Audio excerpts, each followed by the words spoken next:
My name is Dr. Thomas Reed. At least that's who I used to be. Today, most people don't call me doctor. They don't even call me Thomas. They just walk past me like I'm another shadow on the sidewalk, another forgotten soul with a cardboard sign and a paper cup. But there was a time when my name meant something, when people said it with respect, even gratitude. I wasn't just Thomas. I was Dr. Reed, the man people trusted with their lives. I'm 52 years old now, though I feel twice that. My body is worn, my clothes are tattered, and my hands, well, my hands are gone. The very instruments that defined me, the tools that made me who I was, were taken from me in an instant. And without them, everything else fell apart. I was born in Chicago, the son of a school teacher and a factory worker. We didn't have much, but what we had was enough. My parents taught me the value of education, of discipline, of fighting for something bigger than yourself. I carried those lessons with me when I entered medical school, working double shifts at diners and libraries just to make it through. When I finally held that white coat in my hands, it wasn't just a uniform, it was a promise to heal, to serve, to make every sacrifice worth it. For nearly 20 years, I kept that promise. I was a surgeon at one of the busiest hospitals in the city. I spent my days in operating rooms, my nights on call, my weekends reviewing charts. I saved lives, hundreds, maybe thousands. The feeling of pulling someone back from the brink of death, of telling a family their loved one would live, that feeling was everything. It made the exhaustion, the missed holidays, the endless hours worth it. Outside the hospital, I had a life too. A wife, Claire, who stood by me through sleepless nights and long absences. Two kids, Daniel and Sarah, who grew up knowing their father's work was important, even if it kept me from home. I wasn't perfect, no doctor is, but I loved them fiercely, and I thought the future was secure. But life has a way of tearing down the strongest walls in a single blow. I won't tell you the whole story yet, that comes later, but I will tell you this. It only takes one moment to destroy everything. One accident, one flicker of bad luck, one cruel twist of fate. For me, it was an accident that stole my hands. The very parts of me that made me a surgeon. The very parts of me that gave me purpose. I remember the first time I tried to hold a scalpel after the accident. My body screamed at me with phantom pain, as if mocking the memory of what I had once been able to do. I knew then Dr. Reed was gone. And once Dr. Reed was gone, Thomas Reed began to unravel too. You might wonder how a man goes from saving lives to begging for food on a street corner. The truth is, it doesn't happen overnight. It's a slow unraveling. First the job goes, then the income, then the house, then the family, then the friends.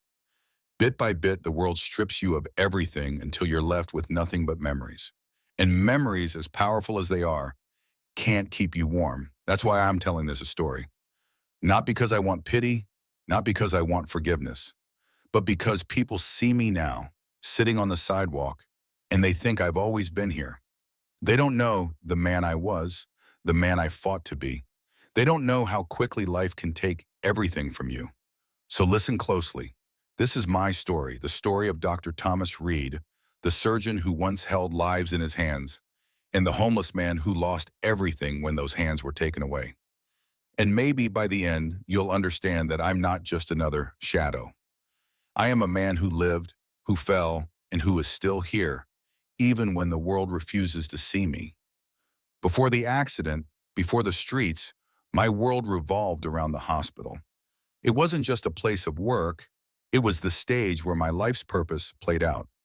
Every day when I walked through those sliding glass doors, I felt the weight of responsibility settle on my shoulders, and at the same time, the thrill of knowing I had the power to change lives. I was a surgeon. That word carried weight. People trusted me with the most fragile thing they had, their lives. When patients were wheeled into the operating room, unconscious, vulnerable, their families stood outside praying. In those moments, I was the one who stood between despair and hope. And for 2 decades, I carried that responsibility with pride. The hospital was a world of its own, a constant hum of movement and urgency. The smell of antiseptic, the sound of monitors beeping, the steady rhythm of footsteps echoing down sterile hallways. It all became my heartbeat. I knew every corridor, every shortcut, every colleague by name. I thrived in the chaos because within it, I found clarity. There's something almost sacred about the operating room. Bright lights flooding the table, nurses and anesthesiologists moving with precision, the instruments laid out like extensions of my own hands. The moment I put on gloves and picked up a scalpel, the noise of the world disappeared. It was just me, the patient, and the task of saving a life. I'll never forget one particular case. A young boy, maybe 8 years old, brought in after a car accident. His chances were slim, internal bleeding too severe. His mother clutched my arm outside the OR, her eyes wild with terror. "Please," she whispered, "please save my baby." I nodded, hiding my own fear. Inside, the room filled with urgency, blood transfusions, suction, steady commands from my lips. Hours later, against the odds, the boy survived. When I told his mother, she collapsed into tears, clutching me like I was a miracle worker. In that moment, I felt 10 feet tall. That's what being a doctor gave me, the chance to be someone's miracle. Of course, the job wasn't always victory. There were losses too. Faces I couldn't save, families I had to face with the words no one ever wants to hear. We did everything we could. Those moments left scars invisible to the world. I carried every one of them with me, each loss a silent weight in my chest. But even then, I never doubted my calling. Saving one life out of 10 was still worth the pain of losing 9. The respect I earned at the hospital was undeniable. Younger doctors looked to me for guidance. Nurses trusted my judgment. Patients remembered my name years later, sending cards of gratitude or stopping me on the street to say thank you. I wasn't famous to the world, but in those halls I mattered. My schedule was grueling. 12-hour shifts stretched into 24. Sleep came in snatches on call-room couches. Claire often reminded me I was missing milestones, school plays, anniversaries, family dinners. "The hospital owns you," she would say, half joking, half resentful. And she wasn't wrong. But I always answered the same way. Every hour I spend there could mean the difference between life and death. And deep down, she respected that, even if it hurt. My children grew up understanding that their father wasn't always home. But when he was, he carried stories that felt larger than life. Daniel once told his classmates, "My dad fixes hearts." Sarah drew pictures of me in a white coat, saving lives. Their pride fueled me, even as their absence at home ate at me. I wasn't blind to the toll it took. The long hours, the constant stress, the weight of responsibility. It aged me faster than I realized, but I accepted it. This was the life I chose, and for many years, it was everything I wanted. Looking back now from where I am, it feels almost unreal. To think I once stood in operating rooms with steady hands, trusted by everyone around me, feels like remembering another man's life. The contrast between then and now is almost too sharp to bear. But those years in the hospital, as exhausting as they were, remain the brightest part of my story. They were the years when I was whole, when my hands were still mine, when my name still carried weight. And that's why losing it all hurt so deeply. Because I didn't just lose a job when the accident came. I lost the very place that defined me, the walls that held my purpose, the stage where I mattered. Life in the hospital was a life of meaning, of triumph, of sacrifice. And once it was gone, I was forced to face a question I had never asked before. Who am I without it? No matter how much time I spent at the hospital, I always told myself I was working for them, my family. Every late-night surgery, every holiday I missed, every hour I traded for exhaustion, I told myself it was all for Claire, for Daniel, for Sarah. They were the reason I pushed so hard, the anchor that steadied me even when the weight of the world pressed down. Claire and I met in college back when I was just another broke student with a dream too big for his wallet. She studied literature, her mind always lost in stories, while I buried myself in anatomy textbooks. We couldn't have been more different, but something about her drew me in. She said I was too serious, too focused on the future. I said she was too dreamy, too content with the present. Somehow we balanced each other. When I got into medical school, she was the one who held me together. She typed my notes late into the night, quizzed me on terms she barely understood, brought me coffee when my eyelids threatened to close. When I graduated, when I stood in my white coat for the first time, she was there in the front row, clapping louder than anyone else. We married young, maybe too young, but we were stubborn enough to make it work. Our first apartment was tiny, the kind where you could hear every creak in the floorboards and every argument of the neighbors. But it was ours, and we filled it with laughter. By the time Daniel was born, we had already moved into something bigger, closer to the hospital. Sarah came 3 years later, her cry soft and determined, as if she already knew she had to keep up with her big brother. Being a doctor meant I wasn't always there, and Claire shouldered more than her share of the burden. She packed lunches, helped with homework, tucked them in at night, often alone. I missed more bedtimes than I care to admit. But every time I came home, Daniel would run to me with his toy stethoscope, pretending to check my heartbeat, and Sarah would climb into my lap with a picture she had drawn. They never made me feel guilty. If anything, they made me feel like a hero. I carried that with me. In the OR, when exhaustion threatened to pull me under, I thought of them. I thought of Claire's smile, Daniel's proud little face, Sarah's drawings on the fridge. I told myself I wasn't just saving strangers' lives. I was building a future for my family. Sundays were sacred. No matter how crazy the week was, I promised Claire and the kids that Sundays were theirs. We went to church in the mornings, then brunch at a small diner that served the best pancakes in town. Daniel always ordered too much, Sarah always stole bites from everyone's plate, and Claire always teased me for drinking too much coffee. Those Sundays were my reset button, the one reminder that I was more than just a surgeon. I was a husband, a father, a man who belonged to people who loved him. I bought the marble house for them, not for me. At least that's what I told myself.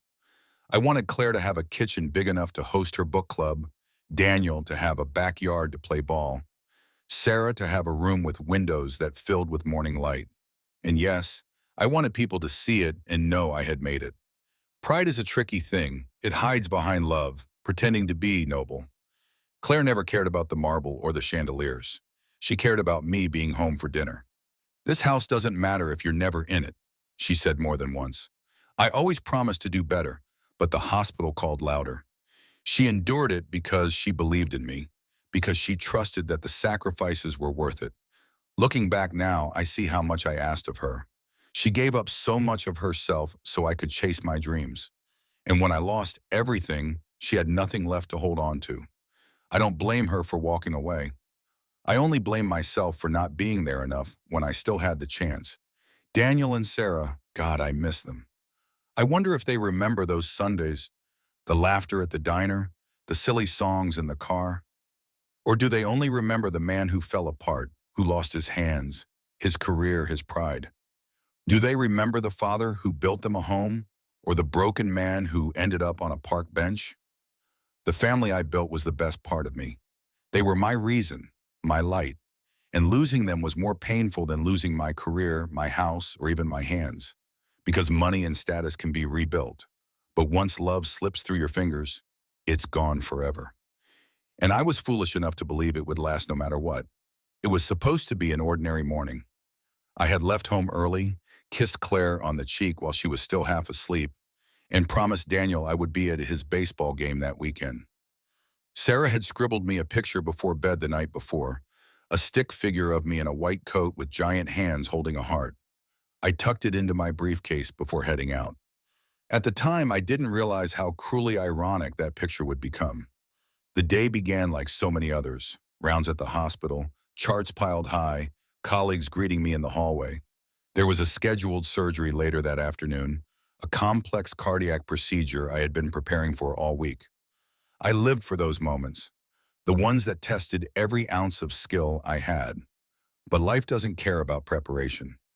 Around noon, I stepped outside for a quick break. The hospital cafeteria had been packed, so I decided to grab a sandwich from the deli across the street. I remember the sun was bright, the crosswalk buzzing with people rushing in every direction. And then, chaos. A screech of tires, a flash of metal. Shouts. I turned my head just in time to see a delivery truck jump the curb. It barreled forward, swerving wildly, horn blaring. People scattered. My instincts kicked in. I rushed to push a woman and her child out of the way. I remember the look on the mother's face, wide-eyed and frozen with terror as she clutched her son to her chest. Then the impact came. The truck clipped me, throwing me hard against the concrete. Pain exploded through my body, sharp and blinding. But the worst was yet to come. My arms had been caught under the weight of twisted metal, crushed before I even understood what had happened. The world blurred. Sirens wailed in the distance. Voices shouted above me. I tried to move my hands, tried to push myself up, but nothing responded. My brain screamed commands my body could no longer obey. I remember one nurse's face as she crouched beside me. "Stay with us, doctor. Stay with us." I wanted to tell her I was fine, that I'd be back in the OR in no time. But all that came out was a strangled groan. At the hospital, everything moved in a haze. I was on the other side now, the patient instead of the surgeon. Bright lights blinded me, monitors beeped, voices barked orders. "Blood pressure dropping. We need more units." I wanted to laugh at the familiarity of it all, but terror gripped me too tightly. When I woke up after surgery, Claire was at my bedside. Her eyes were red, her hands trembling. I reached for her instinctively, and that's when I realized there was nothing to reach with. Bandages wrapped the ends of my arms, thick and suffocating. My hands, the tools that had defined me, the instruments that had saved so many lives, were gone. At first, my mind refused to accept it. "It's temporary," I whispered hoarsely, my throat raw. "They'll heal. They'll come back." Claire shook her head, tears streaming. "Thomas, they're gone." The words didn't make sense. How could they be gone? Hands don't just disappear. I tried to flex my fingers, to feel something, anything, but there was only absence. My brain screamed for movement that would never come. Panic hit me like a tidal wave. I screamed, thrashed, begged the doctors to undo it, to fix it. Nurses held me down as machines beeped wildly. I remember shouting, "I'm a surgeon. I need my hands," over and over, as if saying it enough times could change reality. But reality doesn't bend for desperation. The woman and her child survived. That fact was supposed to comfort me, and on some level it did. I had saved their lives by stepping into danger, but the cost, it was everything. I lay in that hospital bed for weeks, staring at the bandaged stumps where my hands had once been, replaying the accident again and again, the screech of tires, the flash of metal, the look on that mother's face, the sound of my own bones breaking. Doctors and therapists came, offering hope, prosthetics, rehabilitation. "You'll adapt," they said. "You can still live a full life." But their words bounced off me. A full life? Without hands? Without the very thing that made me who I was? No, I thought. Dr. Thomas Reed had died under that truck. The man in the hospital bed was someone else. Someone broken. And though I didn't know it yet, that broken man was about to lose far more than just his hands. When I woke in the hospital after the accident, I thought the worst was over. I had survived, after all. I had saved a mother and her child. Surely that counted for something. Surely fate wouldn't punish me any further. But the truth is the physical accident was only the beginning. The real wreckage came afterward, in the weeks and months that followed. The first days were chaos. Surgeons explained what had been done, how they'd stopped the bleeding, how they'd done everything possible to save me. They told me there were options, prosthetics, therapies, new technologies that might help me regain some function. Their words blurred together. Technical jargon I had once spoken fluently but now sounded foreign. I wasn't listening. I was staring at the bandaged ends of my arms, my mind screaming the same question over and over. How can a surgeon live without hands? Claire tried to be strong. She sat by my bed, holding what was left of me, whispering, "We'll get through this. Together." I wanted to believe her. I wanted to sink into her strength and pretend everything would be okay. But even then, I saw the fear in her eyes, the uncertainty. She loved me, yes, but she also knew what I had lost and what that loss would do to us. The kids visited once. Daniel stood stiffly at the foot of the bed, his eyes darting anywhere but the bandages. Sarah cried, clutching Claire's hand, asking when Daddy's hands would grow back. I couldn't answer. I just turned my face toward the wall, unable to let them see me break. The days dragged into weeks. Therapists came in with hopeful smiles, urging me to practice simple tasks with clumsy prosthetics, lifting a cup, buttoning a shirt, holding a spoon. I tried. God, I tried. But every attempt felt like humiliation. The prosthetics were heavy, awkward, unresponsive. I dropped everything, spilled everything, failed at everything. Once, in a fit of rage, I ripped them off and hurled them across the room. "I'm not a child learning to eat again," I shouted. "I'm a surgeon, or at least I was." Silence followed. No one corrected me, because we all knew the truth. I could no longer be a surgeon. That reality settled in like a poison. My entire identity had been built on precision, on steady hands and fine motor skills honed over decades. Without them, who was I? I wasn't just unemployed, I was stripped of the very thing that defined me. The hospital board came to visit eventually. They were sympathetic, full of kind words and well wishes. But beneath the surface, the message was clear. I could no longer serve as a surgeon. My career was over. They spoke of honorable retirement, of transitioning to advisory roles, but it all felt like pity. I wasn't ready to retire. I wasn't ready to be obsolete, yet that's exactly what I had become. At home, things unraveled quickly. Claire tried at first. She adjusted the house, brought me meals, encouraged me to try therapy again. But my bitterness grew sharper with each passing day.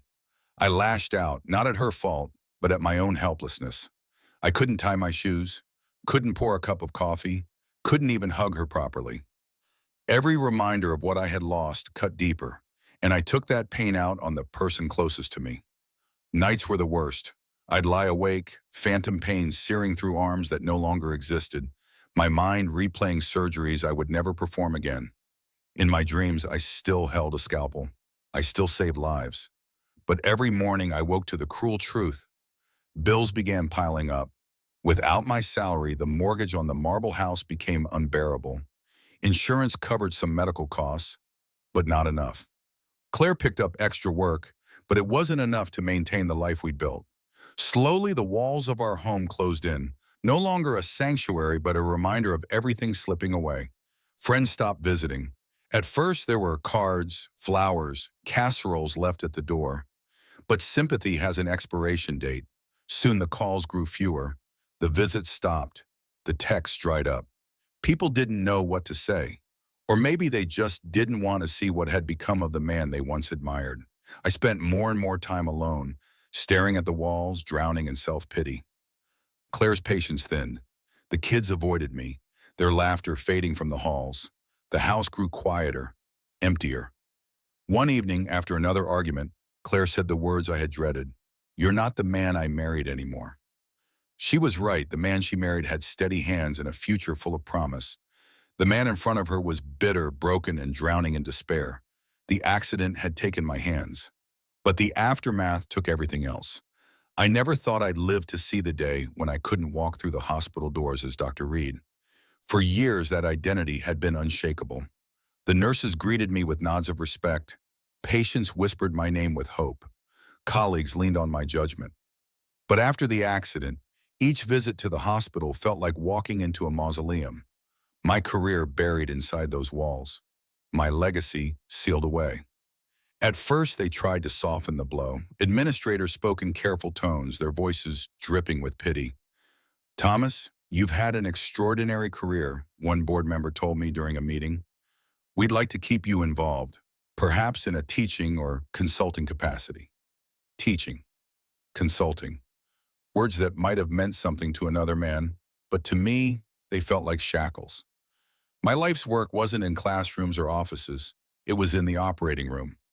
It was the feel of a scalpel between my fingers, the precision of suturing vessels thinner than threads, the adrenaline of pulling someone back from death. Without that, everything else felt hollow. Still, I tried. I attended a few lectures, standing before rows of eager young medical students. They listened politely, took notes, even applauded at the end. But inside, I felt like a fraud. I could tell them how to hold a scalpel, but I could no longer hold one myself. I could explain a technique, but I could never demonstrate it. Every question they asked reminded me of the skills I had lost. By the end of the semester, I stopped showing up. The hospital offered me an office, a small space where I could contribute in other ways. I sat at that desk, staring at blank walls, stacks of paperwork, and my useless prosthetics lying on the table like cruel jokes. The silence was unbearable. I had once thrived in the chaos of the OR, surrounded by beeping machines and urgent voices. Now I sat in a quiet room, irrelevant, forgotten. The final break came the day I attended a surgery as an observer. A young surgeon, one I had trained, was performing a complex cardiac procedure. I stood behind the glass, watching his steady hands move with confidence. For a moment, I felt proud. This was the legacy I had built. But then the pride curdled into envy. That used to be me. Those were the moves I had perfected, the victories I had once claimed. My chest tightened, my throat burned, and before the operation was over, I walked out. I never set foot in an OR again. Financially, the loss of my career was devastating. My salary had been more than enough to support the marble house, private schools for the kids, vacations we barely had time to enjoy. Without it, the life we had built collapsed quickly. Insurance and disability payments covered some expenses, but nowhere near enough. Claire picked up extra hours at a local library, but the weight was crushing. Bills piled up, debts grew, and soon the house itself was on the chopping block. Emotionally, it was worse. Medicine wasn't just my job, it was my identity. When people asked me who I was, I said, I'm a surgeon. It was the core of my being. Without it, I was adrift. I didn't know how to be just Thomas Reed, husband, father, man. Those roles had always been secondary, defined by the fact that I was Dr. Reed. Depression set in like a slow fog. Days blurred together. I stopped shaving, stopped dressing properly, stopped caring. Meals went untouched. Conversations with Claire grew shorter, colder. Daniel avoided me, Sarah cried whenever she looked at my bandaged arms. I told myself I was sparing them by retreating into silence, but in truth I was shutting them out. I remember one evening vividly. Claire placed a stack of bills on the kitchen table, her hands trembling. Thomas, she said, her voice breaking, we can't keep this up. We can't afford this life anymore. I wanted to argue, to tell her I'd find a way, but the words died in my throat. I had no plan, no answers. For the first time in my life, I was powerless. That night, as I lay awake, phantom pain burning through arms that no longer existed, I realized something brutal. I hadn't just lost my career. I had lost myself. People like to say that a job doesn't define you, that you're more than what you do, but for me, surgery wasn't just work. It was my calling, my purpose, my very reason for being. And when it was stripped away, I wasn't just unemployed. I was hollow. Losing my career was like losing the foundation of a house. The walls of my life still stood for a while, my family, my home, my reputation. But without the foundation, it all began to crumble. And as each piece fell, I knew it was only a matter of time before I was standing among the ruins. At first, Claire tried to hold everything together. She told herself, told me, and told the children that we would adapt, that life after the accident would just be different, not destroyed. But as days turned into weeks, and weeks into months, the weight of what had happened began pressing harder on all of us. Our home, once filled with laughter and noise, grew quieter with each passing day. I sat in the living room for hours, staring at the prosthetic hands I refused to wear, while Claire moved around the house like a ghost, carrying burdens she had never signed up for. She paid bills, managed repairs, cooked dinners, and tucked the kids into bed. I watched her from my chair, useless and bitter. Resentment seeped into everything. She resented me for what I couldn't do anymore, and I resented her for resenting me. Every conversation turned sharp, every silence louder than words. One evening, she placed the utility bills on the kitchen table with a heavy sigh. Thomas, we can't keep living like this, she said. I bristled. What do you want me to do? You think I don't know what we've lost? Her eyes filled with tears. I want you to try. I want my husband back. Not this shadow who sits all day feeling sorry for himself. The words cut deeper than any scalpel ever could. I wanted to shout back, to remind her that I hadn't chosen this, that I had lost more than she could ever understand. But I swallowed it. The truth was, she wasn't wrong. Daniel, my son, grew distant. He was 15 then, caught between boyhood and manhood, and he didn't know how to deal with a father who had once been larger than life and was now broken. He stopped bringing friends around, embarrassed by me, embarrassed by the silence that filled our house. When I asked about school, he gave one-word answers. When I tried to talk about baseball, his favorite thing in the world, he shrugged me off. I could see the disappointment in his eyes every time he looked at me. Sarah, younger and softer, reacted differently. She hovered near me, asking endless questions. Daddy, does it hurt? Daddy, will your hands grow back? Daddy, when will you go back to the hospital? Her innocence was harder to bear than Daniel's silence. I couldn't give her the answer she wanted, and each time I told her, I don't know, I watched a little piece of her hope fade. The tension reached a breaking point one night during dinner. Claire had made pasta, her attempt at normalcy, but no one spoke. The clink of forks was the only sound. Finally, Daniel slammed his fork down. Why don't you just try, Dad? Try to be normal again. Everyone else still has to live their lives. Why can't you? I stared at him, stunned. Before I could respond, he pushed his chair back and stormed off. Sarah burst into tears. Claire just sat there, her face pale, her eyes wet. I wanted to run after Daniel, to explain that I wasn't choosing this despair, that it had chosen me. But the truth was, I didn't even believe myself anymore. Money made everything worse. My disability checks barely covered basic expenses, and Claire's job at the library wasn't enough. We started missing payments. Letters from creditors piled up. The marble house, once a symbol of everything I had built, became a prison we could no longer afford. One afternoon, Claire came home with a flyer for a support group. You should go, she said softly. You need help. I snapped. I don't need a circle of strangers pitying me. I need my life back. Her face hardened. We all need our lives back, Thomas. You're not the only one who lost something. That night, she slept in the guest room. The distance between us grew wider after that. She stopped reaching for my hand, or what was left of it.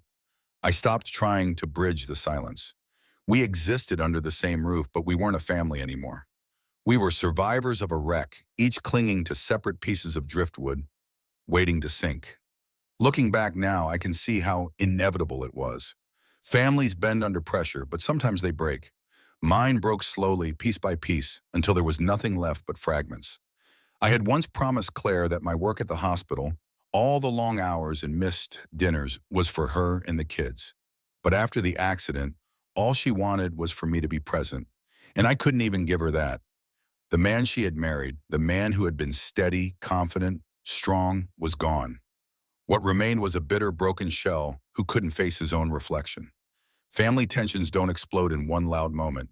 They erode quietly like water against stone, until one day you realize the cracks have become chasms. And by the time I realized it, it was already too late. When people think about losing everything, they imagine a sudden fall, one dramatic event that wipes it all away. For me, the accident was that event in one sense. But the financial ruin didn't come all at once. It came slowly, in waves, until I was drowning. At first, I thought we could manage.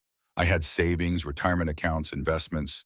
For years, my salary as a surgeon had been more than enough to cover expenses.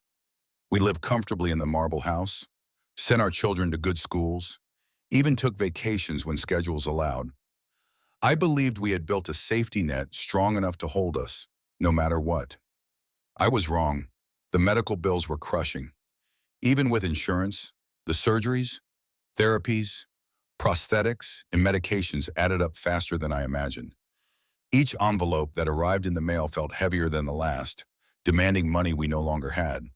Disability checks helped, but they were a fraction of what I once earned. Claire's paycheck from the library barely covered groceries and utilities. Together, it wasn't enough to maintain the life we had built. The mortgage on the marble house loomed over us like a shadow we couldn't escape. I tried to tap into savings, but those dwindled quickly. Investments I thought would sustain us weren't as solid as I believed. Stocks dipped, retirement accounts bled, and soon the safety net I had trusted tore beneath us. Claire kept the books at the kitchen table late into the night, her brow furrowed, her pen scratching across paper as she tried to stretch dollars that didn't exist. I sat across from her, useless, watching her carry the weight I used to bear. "We can't keep this house," she whispered one night, her voice barely audible. The words stabbed me. That house wasn't just walls and marble floors. It was a monument to my success, a promise I had made to my family. Selling it felt like admitting defeat. "We'll find a way," I muttered, though even as I said it, I knew it was a lie. Debt collectors began calling. Their voices were cold, relentless. "Mr. Reed, your payment is overdue.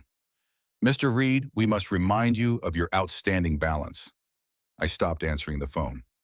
Claire did, her face pale each time, her voice trembling as she tried to negotiate. But there's only so long you can bargain with numbers that keep multiplying. The first real blow came when the bank sent a notice of foreclosure. We had missed too many mortgage payments, and the house was no longer ours. I remember standing in the foyer, staring at the staircase that had once gleamed with pride and feeling it collapse inside me. Movers carried our furniture out piece by piece, stripping away the life we had built. Sarah cried as strangers carried her bed away. Daniel slammed his door and refused to come out. Claire stood silently, tears streaming down her face. We moved into a small apartment, barely big enough for the four of us. The walls were thin, the rooms cramped.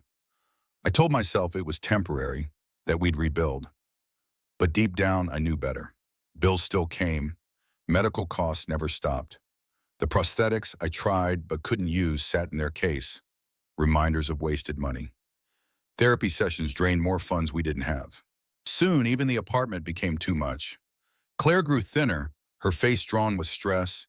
She picked up extra shifts, worked weekends, anything to keep us afloat. But the harder she worked, the further away she felt. Our conversations revolved only around money, what we had, what we didn't, what we couldn't afford anymore. The warmth between us evaporated, replaced by numbers and resentment. Daniel began skipping school. Sarah grew quiet, no longer drawing pictures for me. The weight of my failure pressed down on all of us, suffocating what little hope remained. The day the car was repossessed, I stood at the window and watched as a tow truck carried it away. It wasn't just a vehicle, it was freedom, mobility, a piece of normal life. Now gone.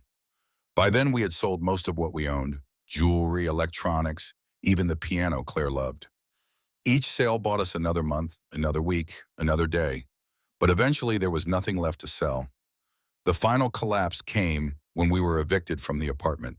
Rent had fallen behind, notices ignored. One morning we opened the door to find a sheriff standing there with papers. We had to leave. Just like that, we were out on the street, our belongings stuffed into a few bags. Claire took the kids and went to stay with her sister. She asked me to come, but the look in her eyes told me the truth. She didn't want me there. I was the cause of the collapse, the anchor that had dragged them down. So I let them go. I stood on the sidewalk, a bag slung over my shoulder, and realized the full extent of my fall. From marble halls to a park bench. From saving lives to begging for scraps. From Dr. Reed to no one at all. Financial collapse wasn't just about money. It was about dignity, security, and love slipping through your fingers until nothing remained. And nothing was exactly what I had left. When Claire packed her bags and took the children to her sister's house, the silence that followed was deafening. For years, even in our darkest days, the presence of my family had been a tether. Frail, strained, but still there. When they left, the tether snapped. I was no longer a husband, no longer a father in any meaningful way. I was just a man standing on the edge of a void. At first, I told myself it was temporary. Claire needed space. The kids needed stability. Maybe a few weeks apart would give us time to breathe, to figure things out. But weeks turned into months, and months became years. The phone stopped ringing. Letters I sent went unanswered. Eventually, I stopped trying. Being alone is not the same as being lonely. Loneliness is the ache of absence, the longing for company. Alone is colder, emptier. Alone is walking into an empty room and knowing no one is coming. Alone is carrying your entire story inside you with no one to hear it. The apartment eviction was the final straw. With no income, no support, and no one to take me in, I stepped onto the streets for the first time as a man with nowhere else to go. I had treated the homeless before, passing them in ER waiting rooms, stitching their wounds, prescribing medications I knew they couldn't afford. I never imagined I'd join them. The first night was the hardest. I found a bench in the park, the same park where I had once taken Daniel and Sarah to play. The irony was cruel. I wrapped my coat around me, listening to the distant hum of traffic and the closer sounds of the city at night. Footsteps, laughter, the occasional shout. Sleep came in fits, broken by the cold seeping into my bones. Every time I closed my eyes, I saw Claire's face as she turned away from me. The kids huddled close to her, their eyes full of fear and disappointment. Days blurred together after that. I wandered the streets, searching for food, for warmth, for anything to dull the ache. I learned where to find soup kitchens, where churches handed out sandwiches, where the library offered a quiet place to rest. I learned how to blend in with the invisible army of people who lived in society's blind spots. But nothing could prepare me for the shame. People who once greeted me with respect now crossed the street to avoid me. Some muttered under their breath. Others looked through me as if I wasn't there at all. I had gone from being Dr. Reed, the man people trusted with their lives, to being no one, a ghost among the living. Friends I once considered close were gone. I tried calling a few using borrowed phones or pay phones when I could find them. Most didn't answer. One old colleague picked up, listened in silence as I explained my situation, then muttered, "I'm sorry, Tom, I can't help you," before hanging up. I never called again. Isolation does strange things to the mind. I began talking to myself, narrating my days, reminding myself that I still existed. Sometimes I imagined conversations with Claire and the kids, telling them I was sorry, begging them to understand. Other times I replayed surgeries in my head, going through each step as if I could still hold the instruments. My mind clung to the past because the present was unbearable. Hunger gnawed at me constantly. I learned to time my walks near restaurants when they closed, hoping to find scraps in trash bins. Once, a teenager caught me digging through a dumpster and laughed, recording me on his phone. I wanted to scream at him. I was a surgeon. I saved lives. I don't belong here. But the truth was I did. Pride doesn't feed you. Memories don't keep you warm. The worst part of being alone wasn't the hunger or the cold. It was the loss of identity. Without my family, without my career, without my home, who was I? Just a man with no hands, no purpose, no place in the world. A man whose very existence had been erased. And yet, even in the depths of that isolation, a small part of me refused to die. Each morning I woke up. Each night I found somewhere to rest. Survival became my only act of defiance. Alone, I realized something brutal. The world doesn't stop when you fall. It keeps moving, indifferent to your pain. People still bar to work, children still laugh in playgrounds, cars still fill the streets. The world moves on, and you are left behind, a forgotten chapter no one bothers to read. I was alone, truly, completely alone, and the silence of that truth was louder than any noise I had ever heard. The first night I truly belonged to the streets is carved into my memory, like a scar that will never fade. I had slept rough before, on benches in alleys, when eviction notices forced me out of places I once called home. But those nights had always felt temporary, like unfortunate layovers before I found somewhere safe again. That night, though, was different. That night, I knew there was no going back. It was late autumn, the air already biting, the kind of cold that seeps into your skin and stays there. I walked aimlessly, clutching the single duffel bag that held everything I still owned, a few changes of clothes, some papers I couldn't bear to part with, and Sarah's drawing of me in a white coat. I carried that picture like a relic, though the paper had creased and smudged from being handled too much. The city looked different when you had no door to close behind you. Lights glowed in apartment windows, families gathered around tables, laughter spilling out into the night air. I passed restaurants where couples clinked glasses, where waiters carried steaming plates to people who never had to worry where their next meal would come from. Each glimpse was a reminder of the life I had once taken for granted. When exhaustion finally forced me to stop, I found myself near a bus station. The concrete benches were hard, but they offered shelter under the awning. I sat down, pulling my coat tight around me, trying to make myself invisible. A janitor eyed me warily but said nothing. Sleep didn't come easily. Every noise felt like a threat. The shuffle of footsteps, the laughter of teenagers passing by, the rumble of buses pulling in and out. I kept jerking awake, my heart pounding, my mind screaming that I didn't belong here. But the truth pressed down on me with the weight of the night. I had nowhere else to go. Hunger gnawed at me, sharper than usual. I had skipped dinner, too ashamed to wait in line at the soup kitchen, too proud to ask strangers for coins.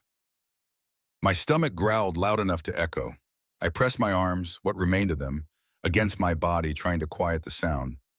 At one point, a group of young men walked past, their voices loud, their laughter sharp. One noticed me sitting there and sneered. "Look at this guy," he said. "Used to be somebody. Now he's nothing." They laughed as they walked away. I clenched my jaw, humiliation burning hotter than the cold ever could. I wanted to shout, to tell them I was Dr. Thomas Reed, that I had saved lives, that I wasn't just another shadow on the street. But the words stayed trapped in my throat. Even if I had shouted, who would have believed me? Around midnight, the station emptied. The city grew quieter, though never silent. I lay down on the bench, resting my head on the duffel bag. The concrete was unforgiving, the air damp, my body shivered uncontrollably, each breath a puff of mist. I pulled Sarah's drawing from the bag and held it close, as if that piece of paper could keep me warm. Sleep finally dragged me under, but it wasn't peaceful. Dreams came in jagged bursts. I saw myself in the OR again, scalpel in hand, nurses waiting for my instructions. Then I looked down and saw nothing but bandaged stumps. The patient's heart stopped on the table, alarms blaring, and I couldn't save them. I woke with a start, drenched in sweat despite the cold, the sound of those alarms still ringing in my ears. By dawn, I felt like I had aged 10 years. My back ached, my limbs stiff, my mouth dry. People began filling the station again, commuters rushing to buses, clutching coffee cups, their eyes sliding past me as though I were invisible. I sat up slowly, adjusting the coat that had done little to protect me, and realized something brutal. This was my life now. There would be no going back to the marble house, no warm bed waiting at home, no breakfast with Claire and the kids. That first night had stripped me of the illusion that I was temporarily lost. No, I had fallen completely. The streets had claimed me, and I knew deep in my bones that they would not let me go easily. After that first night at the bus station, I began to notice something more painful than the hunger, more suffocating than the cold. Invisibility. It wasn't just that people ignored me, it was that they refused to see me at all. When I was Dr. Reed, my presence commanded attention. Nurses looked to me for guidance, patients clung to my words, administrators valued my opinion. Even at the grocery store or the diner, people recognized me, nodding respectfully, sometimes even whispering, "That's Dr. Reed." My name carried weight. My face was remembered. But on the streets, I became a ghost. I sat on sidewalks, cup at my feet, whispering for spare change. People's eyes slid past me like rain on glass. Some turned their heads deliberately, pretending to be absorbed in their phones or conversations. Others stared through me, their gazes unfocused, as though I were a smudge on their day they couldn't acknowledge without dirtying themselves. The first time a child pointed at me, tugging his mother's hand, asking, "Why is that man sitting there?" I braced myself for her answer. She didn't even glance my way. "Don't look," she hissed, pulling him along. The boy's curious eyes lingered on me for a moment before he was swallowed by the crowd. That moment hurt worse than the accident. Invisible. That was what I had become. I learned quickly that invisibility wasn't always passive. Sometimes it was intentional cruelty. Teenagers tossed coins at me like I was an animal, laughing when I scrambled to pick them up. A man once muttered, "Get a job," as he walked past, not knowing or caring that I had once held a career most people couldn't dream of. Others wrinkled their noses as if the very sight of me contaminated their day. The irony was unbearable. I had spent decades saving lives, standing in operating rooms, performing miracles. Yet now, stripped of my hands and my title, I wasn't even worth a glance. My past didn't matter. My name didn't matter. To them, I was just another homeless man on a corner. Some nights, I wandered to the hospital where I once worked. I stood across the street, watching the glowing windows, the silhouettes of doctors rushing down hallways. I wanted to walk in to say, "It's me, Dr. Reed. I still exist." But I never did. What would they see? Not the surgeon they once respected, but a broken figure in torn clothes, a man who couldn't even hold a cup without trembling. The invisibility crept inside me, reshaping the way I thought about myself. When no one sees you, you begin to question if you're really there at all. I stopped speaking to strangers, stopped asking for help.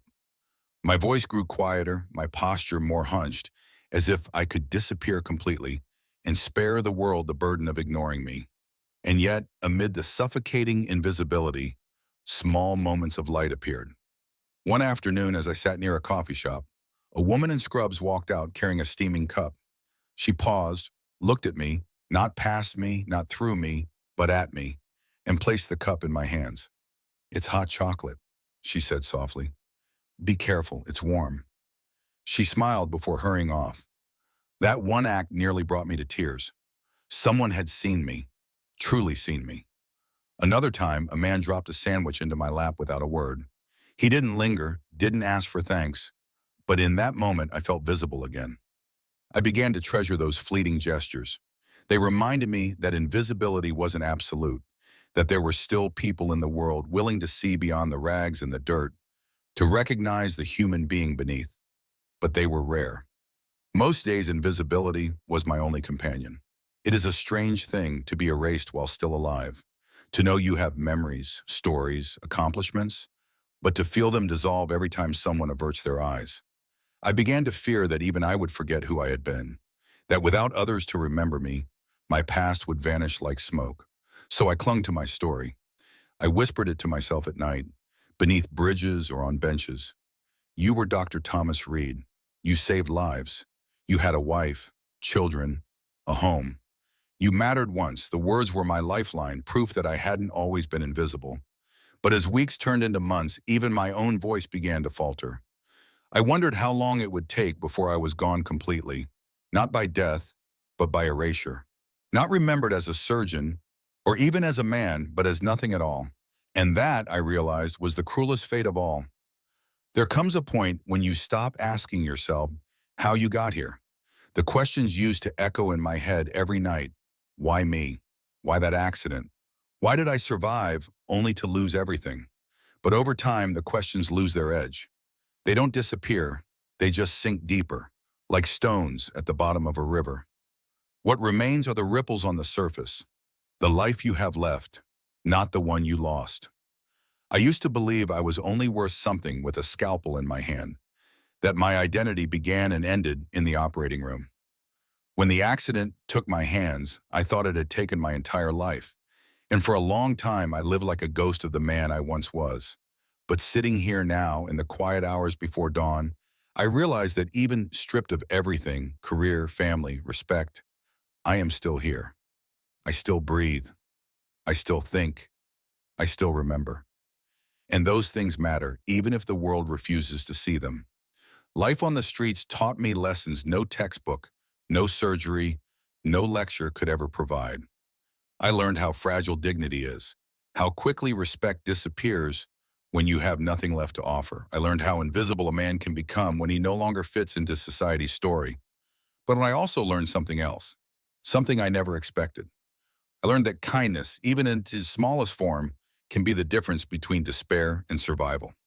The hot chocolate handed to me by a nurse, the sandwich dropped into my lap, the scarf wrapped around my neck by a stranger. These weren't just gestures. They were reminders that I was still human, that even if I had lost everything, I hadn't lost my right to be seen, to be cared for, to matter. Do I miss my old life? Every day. I miss the sound of monitors in the OR, the weight of responsibility, the rush of saving someone's life. I miss the smell of Claire's coffee in the mornings, Daniel's laughter on the baseball field, Sarah's drawings on the fridge. I miss being called doctor. I miss being respected. I miss being needed, but those things are gone, and clinging to them only keeps me trapped in grief. What remains of me now is not the surgeon, not the husband, not even the father. What remains is the man beneath all those roles, the man who made mistakes, who suffered loss, who still wakes up each morning despite everything. I tell myself that maybe my story can mean something. Maybe if someone hears it, they'll look at the next homeless man they pass differently. Maybe they'll remember that every face on the street has a past, a family, a dream that was lost. Maybe they'll see a doctor, a teacher, a parent, a child, someone who mattered once and still does. Sometimes when I sit outside the hospital I once called home, I see young surgeons walking in. Their steps are quick, their eyes bright with purpose. I want to call out to them, to warn them not to take it for granted, to tell them that hands are more precious than money, that life can change in an instant, that success is fragile. But I stay silent. It's not my place anymore. My voice belongs to the streets now, carried in whispers to anyone willing to listen. I don't know what the future holds. Maybe I'll find a shelter bed tonight. Maybe I'll find another stranger willing to offer kindness. Maybe I won't. But I do know this. I am still here. I am still Thomas Reed. My hands are gone, but my story remains. And as long as I have breath, I will keep telling it. Not because I need pity, but because I need to remind the world and myself that even a man who has lost everything is still more than nothing. That is what remains of me.